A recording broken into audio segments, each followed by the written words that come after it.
Well, my name's Megan, and I am probably still a debut novelist because I've published one book. I have it, The Anatomy of Songs, and it's a bit of a grim, dark fantasy if they're interested in that. It's actually a really good book, so everyone should watch it, listen to it, and Thank read it. you. What was your inspiration for In the Anatomy of Songs? Yeah, I suppose it rolls back like so many years ago now. Ideas percolate for so long.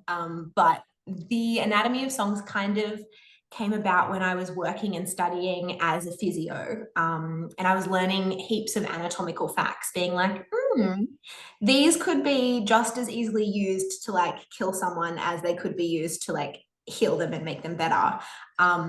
So I think that kind of tension was the sort of inspiration for the magic system that's in the Anatomy of Songs, but also for the main character. So I was kind of like, what would happen if one person was using these for both of those things? What would like would they feel morally balanced while they were just like killing people and healing people? And what would that look like in a fantasy world? So I think that was kind of yeah, that was the inspiration for both character and for story. I Yeah. was good that you got pulled it from like what you were studying too. It's like I'm actually interested in this as well, so may as well use it. Felt like a bit of a nerd. I was like, oh, like anatomy, physiology. I'm like, this is really cool. Surely everyone else is going to think this is as cool as I do. I mean, obviously, a lot of people wouldn't, but that's okay. And part of your research was already happening because you did have to go out and actually research just it, I particularly for know. it was My falling problem into your lap. Yeah, I know, but my problem is like I've had a couple of readers come back and be like, "Oh yeah, my partner's a doctor." So I was like asking them if it was correct halfway through, and I was like, "Oh my goodness, like what have I done? Like I've signed myself up for being like analyzed by people that actually know what they're talking about." I was like, "Oh dear." Don't analyze it, just enjoy the story. That's why I'm like, I always throw in, oh, there's a lot of creative license in here. Like, don't. This is not a textbook. Yeah.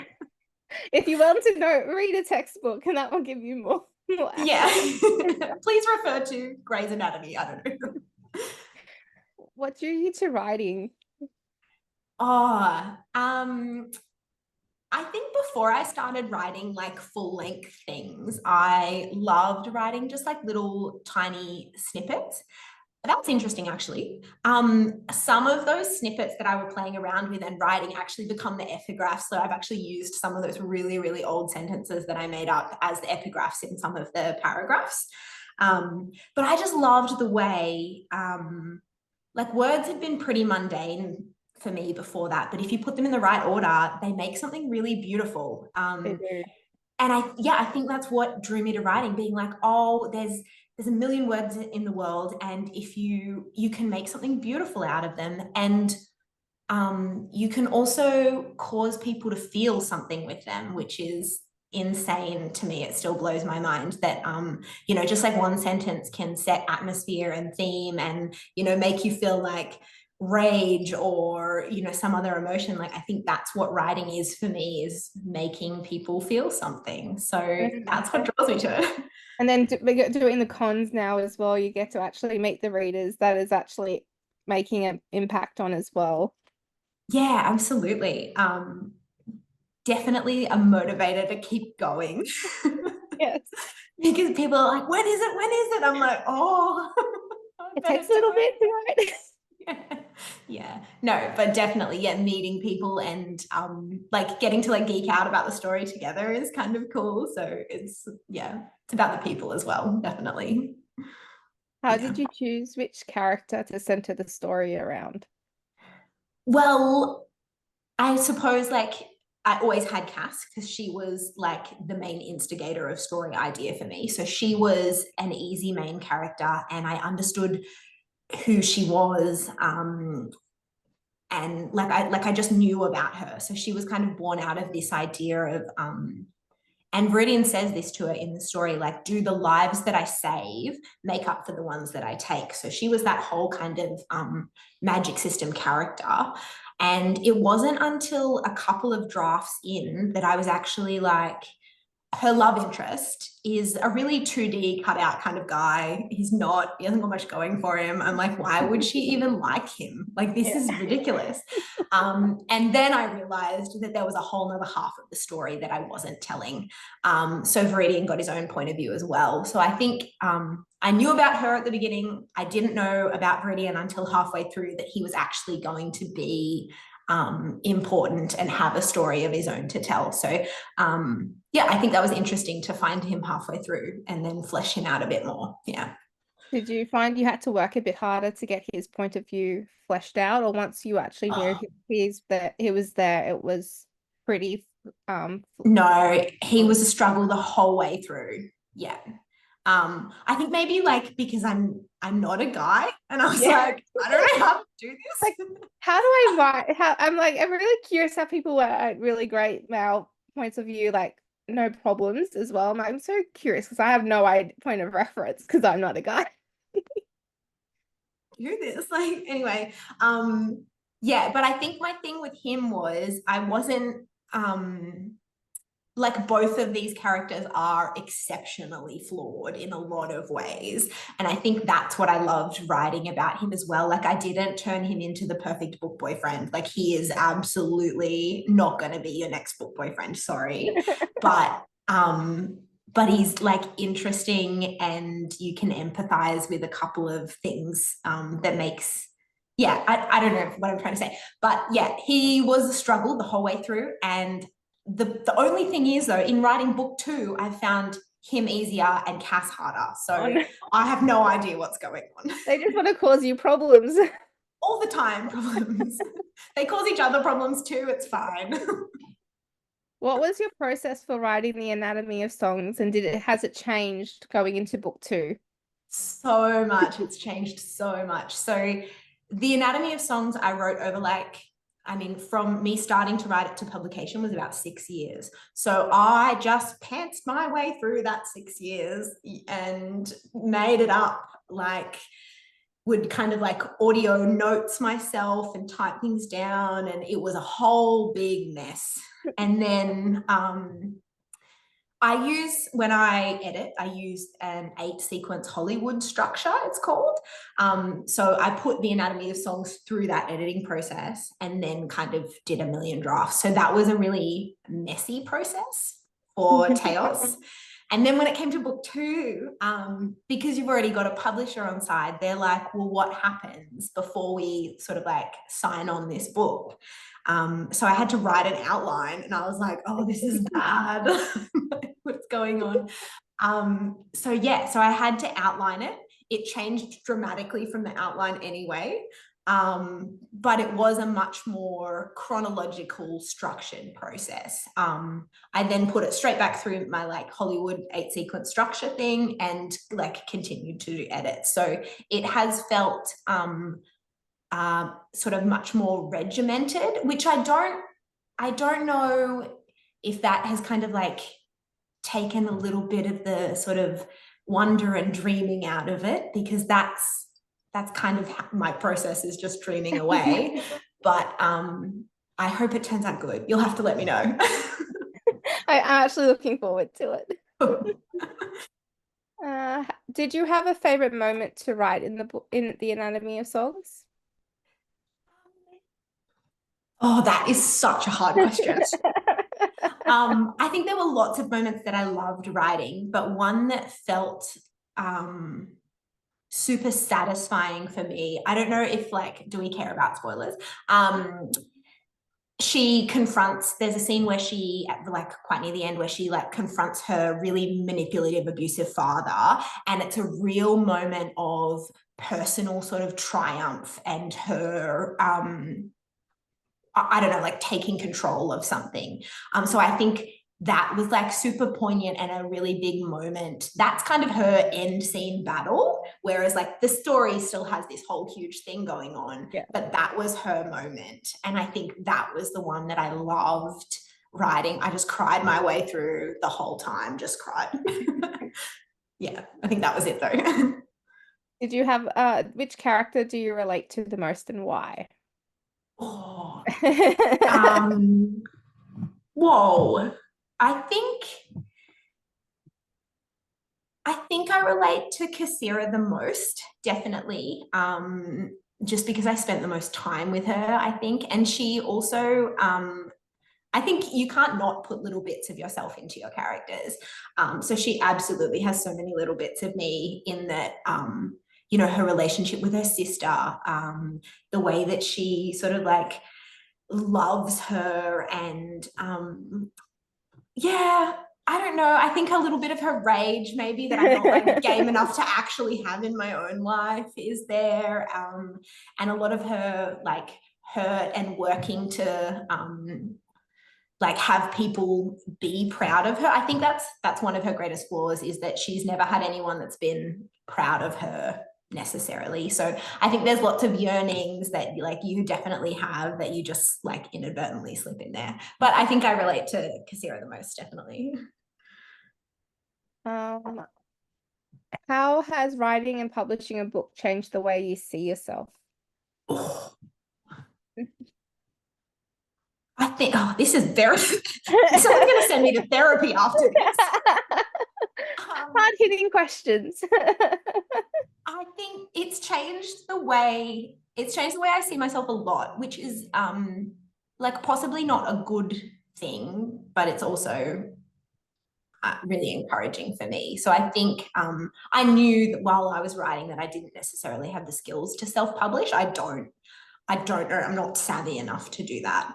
But there was also this real wanting for someone outside to sort of validate this as a good story and me as spending time as a creative actually writing. So I needed some kind of external validation, which is fine for some people, and some people don't need that. And I'm absolutely always in awe of them. So I think it changed the way that I was allowed to look at the time I put into writing.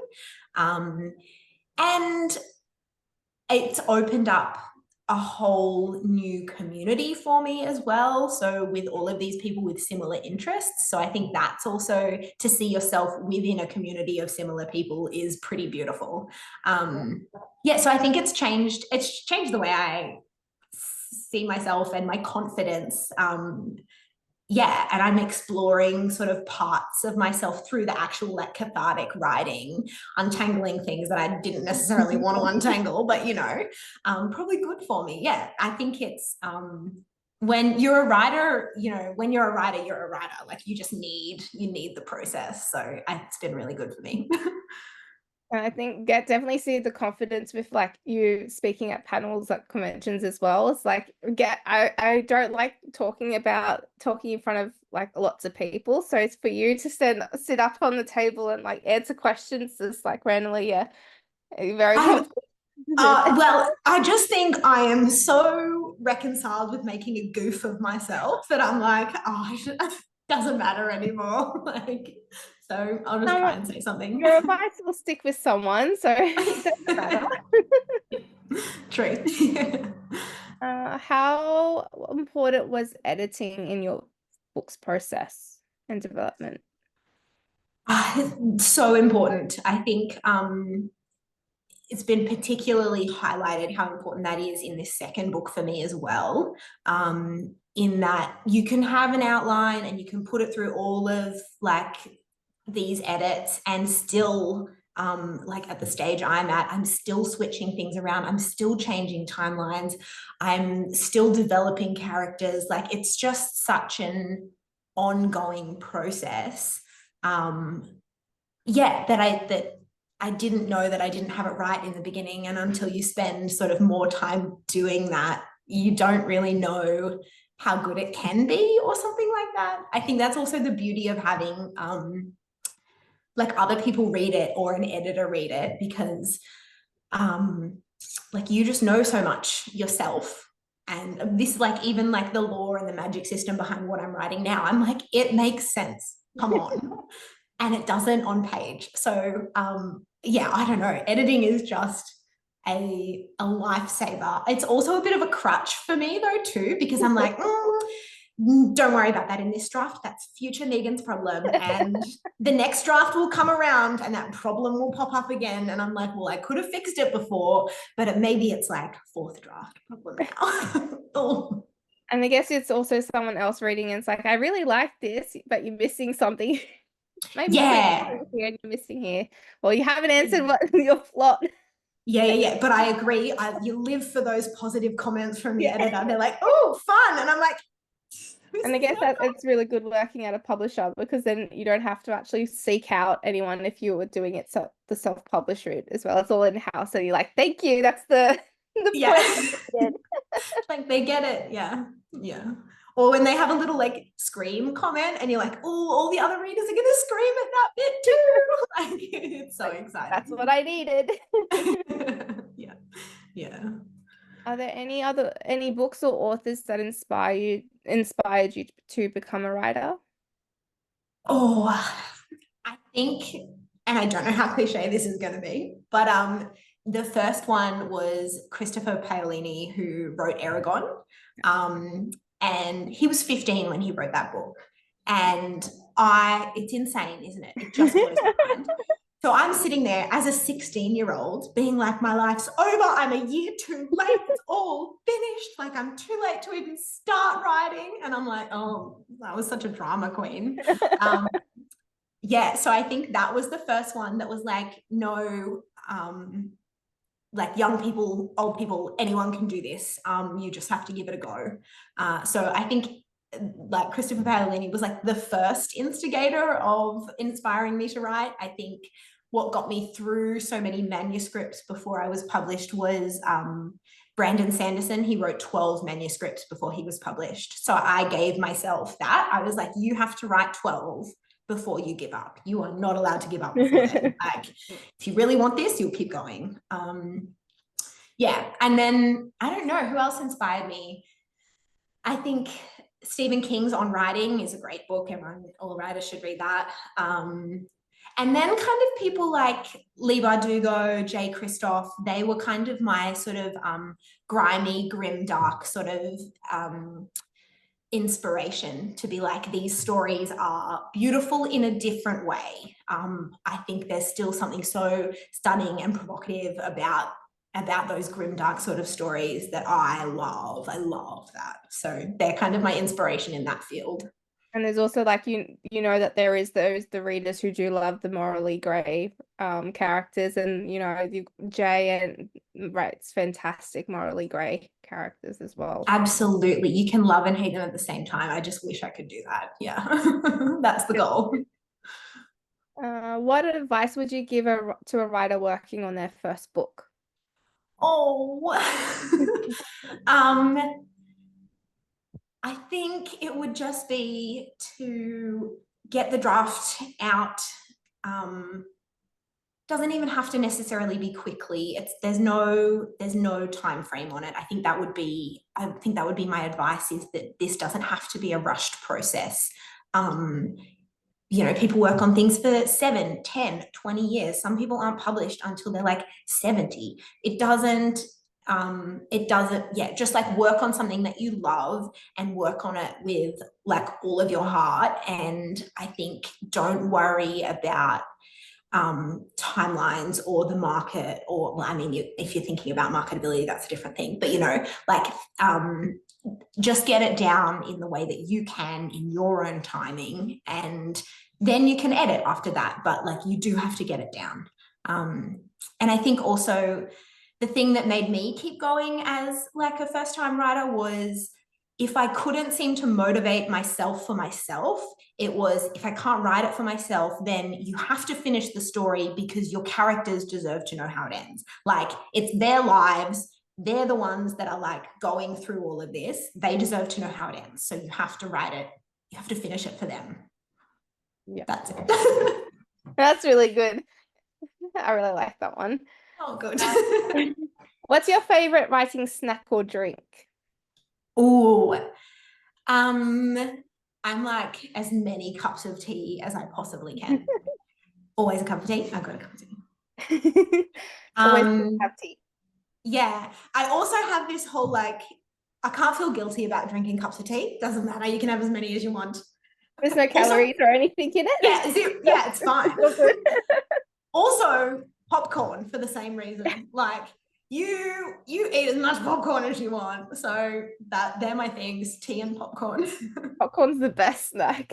It's so good. So much. I feel like it was such a childish thing, and then I rediscovered it as an adult, and I was like, oh, This is great. this is amazing. I feel less guilt than if I was going to have chocolate or something. Yeah. Yeah. Do you play music while you write? And if you do, what's your favorite music? I'm so boring. It has to be so completely silent for me to do anything. Like, if there is another person even far away in the house, I will not get anything done. Sometimes I put proper ear like plugs in just so I can't hear my own typing, because that is enough to distract me. It's got to be so silent. I would be, I think I might be the opposite. Like, even if I'm reading, I need to have some background noise. Even if I'm not watching anything, I'll have like TV on or something on just to have something in the background for me to read. No, yeah, we're so opposite. No, it's got to be dead silent. But in terms of like music as inspiration, well, not necessarily as inspiration, I'll be a Hosier girl until I die. Like, I just will be. What else have I been listening to? I'm got a weird, I suppose in terms of Australian, I love some Meg Mac, give me some Gang of Youths. A little further afield, maybe a little obscure, I've been listening to Vincent Lima. Beautiful music. I think I only found like 6 songs and I've listened to them all 20 times. Do artists get like notifications from Spotify about like one person just playing their song? I don't think so, but I think they might see like an uptick. I think he got an uptick. Do they get paid through? I think they get paid through Spotify if people listen to their music. Who knows? There you go. He's got some income from me. Yeah. Who has been your biggest supporter of your writing? I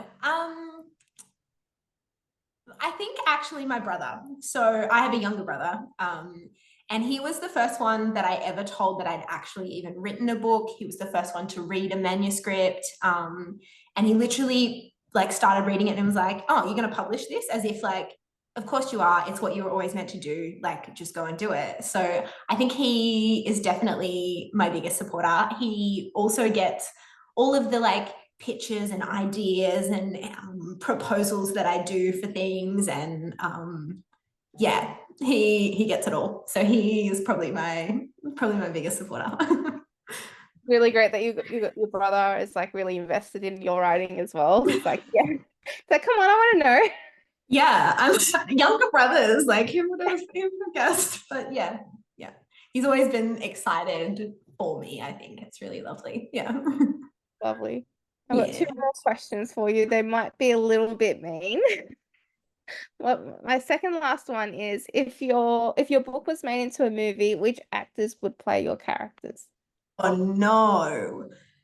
You can, I will admit, you can say that you could do an open call and you don't want to do like the big names for it. Like, but I'm very curious who you would, if you have like anyone in mind for them. I would do an open call for Viridian, so the male main character, but I don't know why this first came to mind. I am 100% obsessed with Florence Pugh. So if I could have Florence Pugh's voice, because I love her voice, and I want to put it into help me with the name here, the lovely, beautiful, red-headed girl in Stranger Things. It's like Sadie someone. I know who you're talking about. I can't remember. Yeah, the Stranger Things girl. Sadie Sink, maybe? Sink? Maybe. I don't know. Maybe. But put Florence Pugh's voice into her. Can I like mash them together? That's what I like the perfect match. Yeah. But then open call for everyone else. That's fine.